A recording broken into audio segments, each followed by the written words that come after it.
welcome. You sent us a really interesting collection of material, all kind of grappling with this big question people are asking.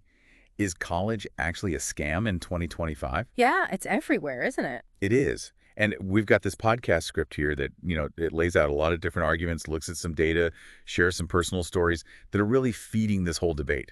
So our mission, let's say, for this deep dive is to really unpack all of that for you, help you sort of see the different sides of it. Especially, you have to think about the student debt situation, right? That $1.7 trillion number, it's just looming over everything. It absolutely is a huge backdrop.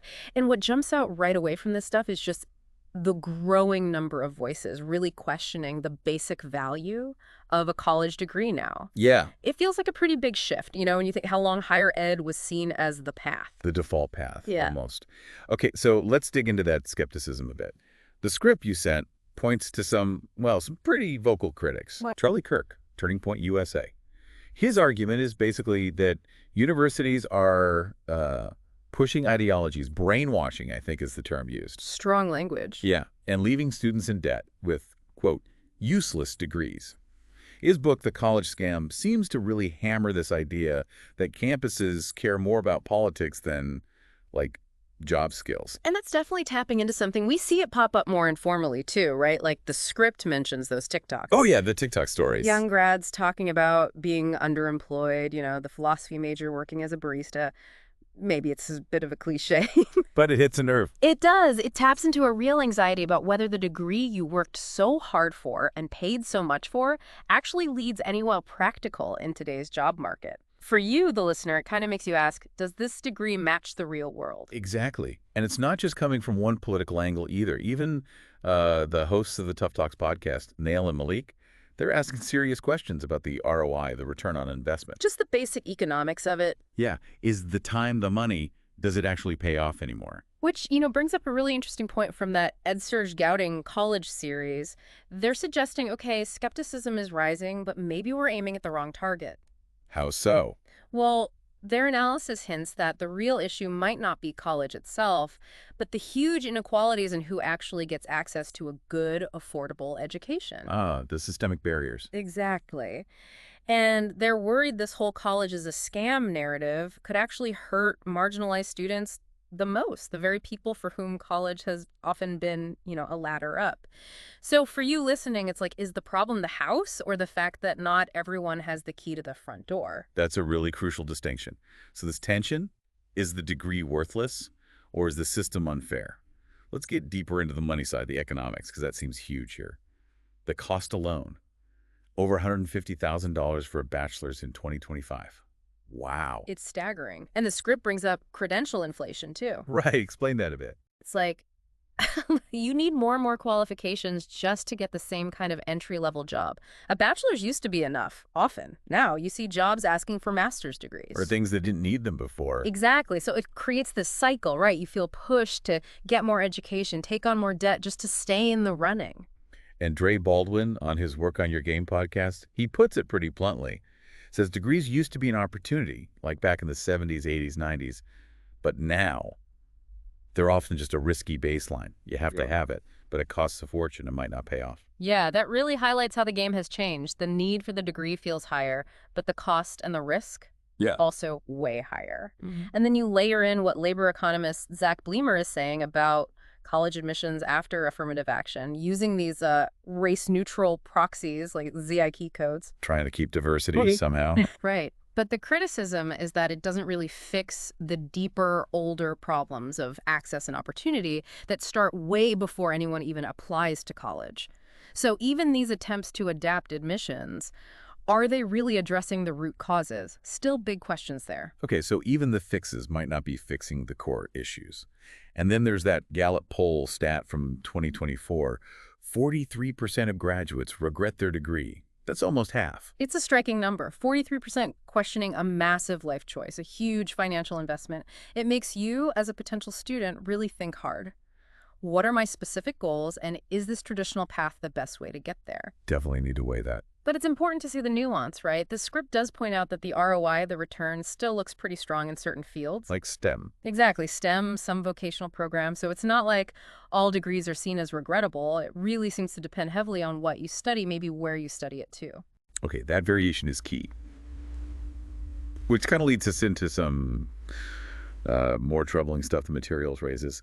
Systemic problems like academic fraud or, issues with for-profit colleges. Yeah, the Freakonomics episode on academic fraud, that figure, 2% of researchers admitting misconduct, that's worrying. It kind of shakes your faith in the whole system. It really does. And Ivan Aransky from Retraction Watch, his observation that fraudsters often skate to long careers. Oof. That suggests the checks and balances might not be working as well as they should. If people can cheat the system and get away with it, it just erodes trust all around. For you listening, it makes you wonder how reliable the research, the credentials really are. And then the for-profit sector. The script mentions crackdowns, but also loopholes persisting. Right. And you hear these awful stories. Students spending so much time and money thinking they're getting job training. Only to find out the job placement numbers were, totally inflated. Yeah, or that employers just dismiss their degree as coming from a paper mill. That feels like straight-up exploitation. It really is. Right. And it highlights why strong oversight is so crucial there. When profit becomes the main goal, not education, real people get hurt. And it drags down the reputation of all post-secondary education, It does paint a bleak picture in some areas. But then the script brings in reformers, like Harvard's Max Bazerman. And even though he uses that stark image, the house is on fire. Yeah, powerful image. He still seems to believe you can rebuild trust. His idea is more transparency, right? In research and admissions. Exactly. And that feels vital. If institutions could just be more open about how they operate, what their actual outcomes are, even admit their limits, maybe that could start to fix some of the skepticism. Rebuild that faith. Okay, so we've looked at a lot of the criticisms to that darker side. But the script also argues that college still has real value. Right, the counter-argument. One example is colleges partnering directly with industries, setting up apprenticeships, practical training. Yes, that seems like a smart move. It bridges that gap everyone talks about between classroom theory and what employers actually need on day one. It directly tackles that graduates are prepared complaint. It does. These programs combining theory with real hands-on tech skills, that seems really promising. For someone looking at colleges now, you might want to actively seek out programs offering that kind of real-world integration. Good point.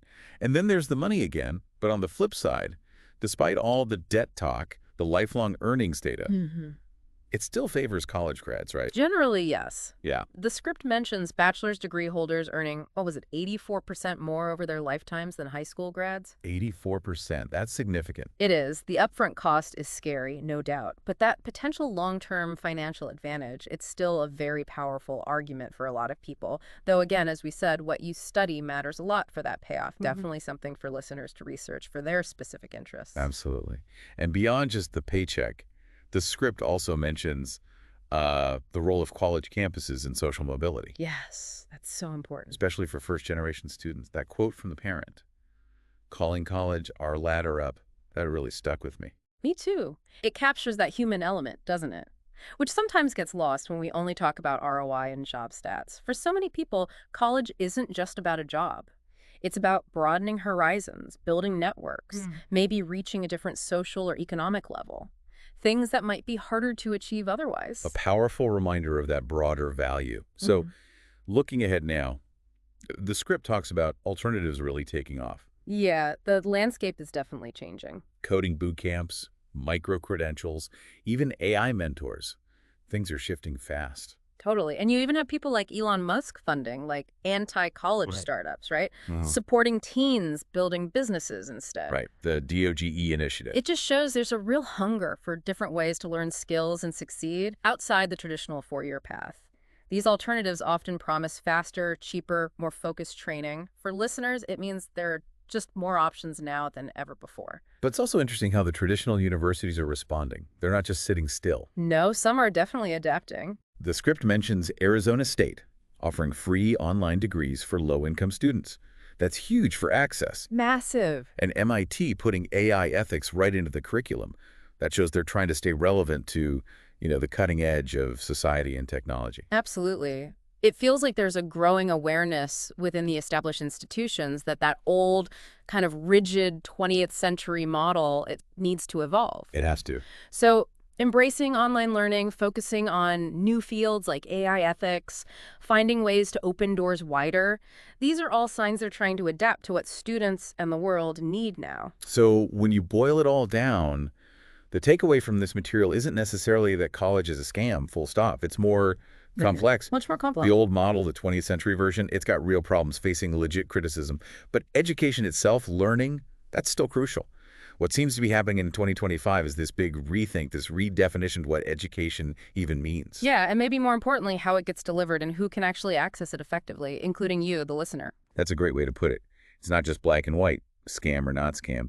It's about understanding all these moving parts. Yeah. Admitting the system's not perfect. And seeing all these new ways of learning and building a career that are popping up. Well, this has been really fascinating, a proper deep dive into all the angles on the value of college today. Thanks for bringing these sources to us. Definitely gives anyone thinking about their next steps a lot to chew on. My pleasure. It's a conversation that's definitely not over. I think it's going to keep changing really quickly, and just having this kind of nuanced view of it all, that's going to be key for figuring out the future of education. For sure. And for you listening to this, as you think about all these shifts, the challenges, the new alternatives we've talked through, maybe ask yourself, what do you think are the most valuable parts of post-secondary education looking ahead? Or maybe, with all these different paths opening up, how might you approach your own learning and development in the next few years? Just some food for thought on a really critical topic.